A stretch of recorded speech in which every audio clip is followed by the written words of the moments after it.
The sponsor, Senator Jinggoy and Estrada is recognized. Thank you very much, Mr. President. Mr. President, distinguished colleagues, good afternoon. I'm honored to sponsor Senate Bill number 2491 under Committee Report number 171.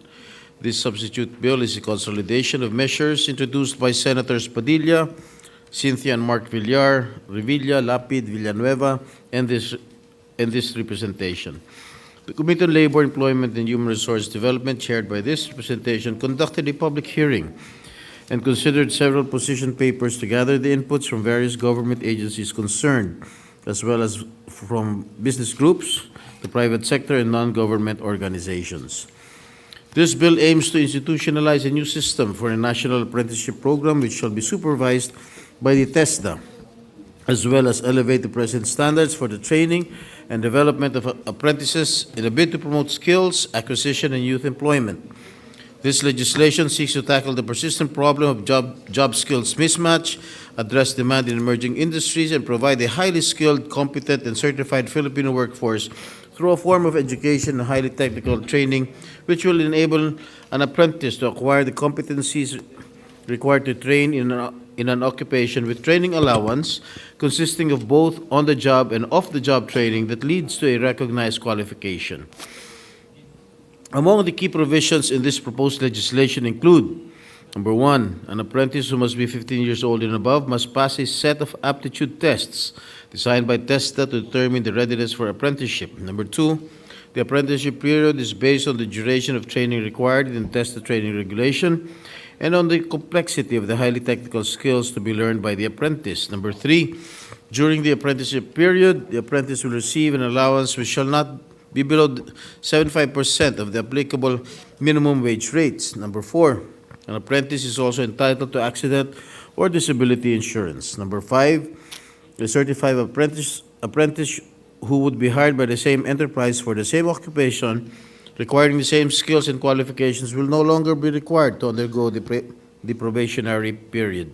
Number six, upon completion of the apprenticeship, a training certificate shall be issued to the apprentice by the authorized enterprise. The apprentice shall also undergo TESDA's national assessment and certification for qualifications with TESDA promulgated training regulations, and successful candidates shall be awarded a national certificate or a certificate of competency. Number seven, certified apprentices shall be awarded equivalent unit credits in the formal system of education that can be used in pursuing tertiary degree courses subject to the integrated policies and guidelines on equivalency and the recognition of prior learning of the TESDA, Commission on Higher Education, and the Department of Education. Number nine, companies that would be included in the apprenticeship program are entitled to some form of sweeteners through tax incentives from the national government.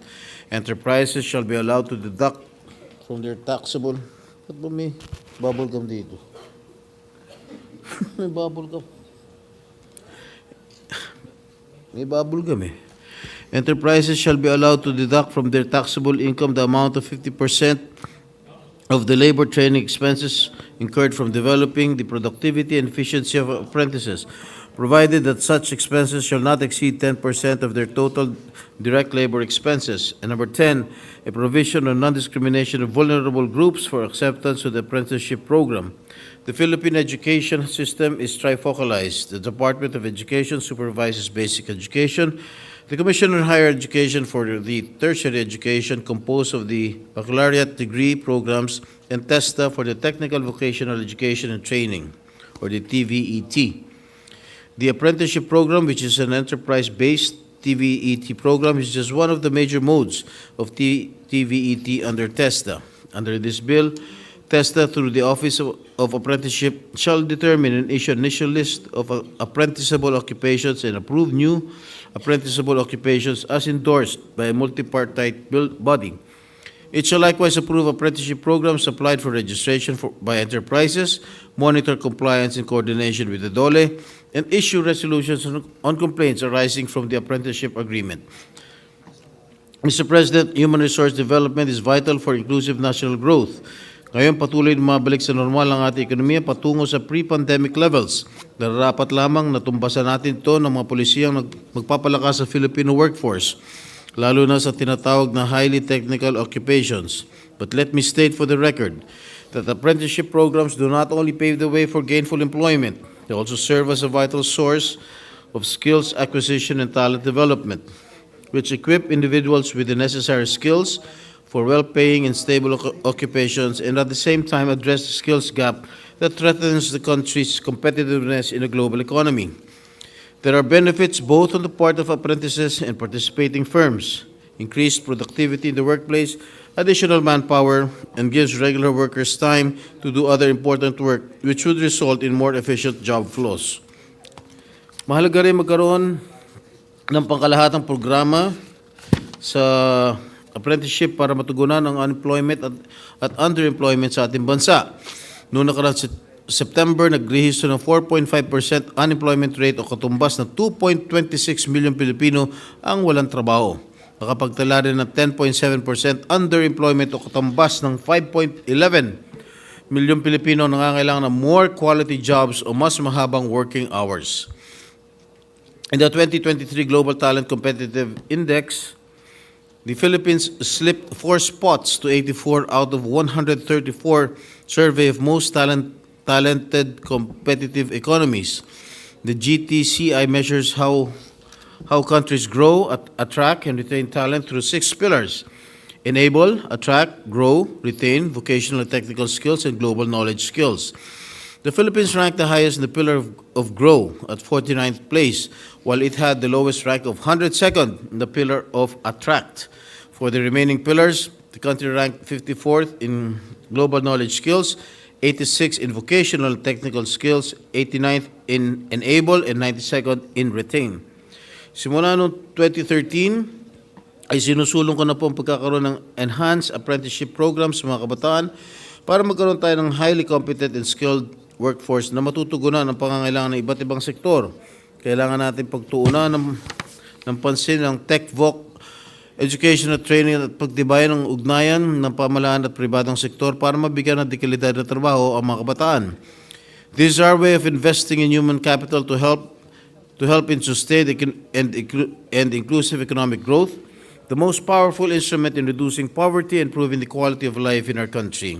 According to the ADB, newly emerging industrial technology, sometimes referred to as Industry 4.0, are rapidly changing the nature of work and consequently the demand for skills. These developments pose a particularly significant challenge for developing nations that have traditionally relied on industrialization and its capacity to generate high-paying jobs as a path toward economic growth and prosperity. Researchers have also noted that TVET increases productivity and income of the poor. In the short term, skill upgrading enhances the employability of the unemployed and facilitates transfer to new occupations of the underproductive currently employed. Evidently, we see the need to better equip our new generation of workers with updated skills and trainings to enable them to land lucrative jobs, meet the demand for highly technical emerging industries through a national apprenticeship mechanism, and make them part of a vibrant economic mainstream. Once this measure is approved, it will provide a greater emphasis on enterprise-based training and make training continuously relevant to the industry needs with rapidly changing technology. Several government institutions, such as the DOLE, TESDA, as well as business groups, the Makati Business Club, and Employers Confederation of the Philippines, express support to this measure as they express concern by how difficult it is to fill jobs despite high unemployment. With this measure, we will provide more consciousness to get into tech-voc education and training, which is really the key for better employment and competitiveness. And according to the National Economic and Development Authority, or NEDA, the Philippines aims to become a middle-class society free of poverty by 2040. This vision, which presents both challenges and opportunities for economic development, could be attainable as we seek to ensure a continued supply of highly skilled and properly trained Filipino workers. As of end of 2022, TESDA registered a total of 946 apprenticeship program implementers in a span of 5 years. Also, there were 131,802 graduates of the apprenticeship program from 2018 to 2022. Once this measure is implemented, we expect the number of partner enterprises and apprenticeship and apprentices who will participate in this program to increase. Currently, the top 10 sectors offering apprenticeship programs are the automotive and land transportation, metals and engineering, electrical and electronics, garments, processed food and beverages, tourism, construction, information and communications technology, social, community and development, and agriculture, forestry and fisheries. These industries may change as demand for highly technical skills continue to emerge. Mr. President, this measure is listed as a priority measure by the Legislative Executive Development Advisory Council or LEDAC. Sa puntong ito, hinihimo ko po ang ating mga kasamahan sa Senado na suportahan ang panukalang batas na ito. I implore my esteemed colleagues here in this august chamber to join hands in supporting and expanding our national apprenticeship programs as we seek to continuously invest in the youth, the well-being of our citizens, and the future of our nation. Maraming salamat po.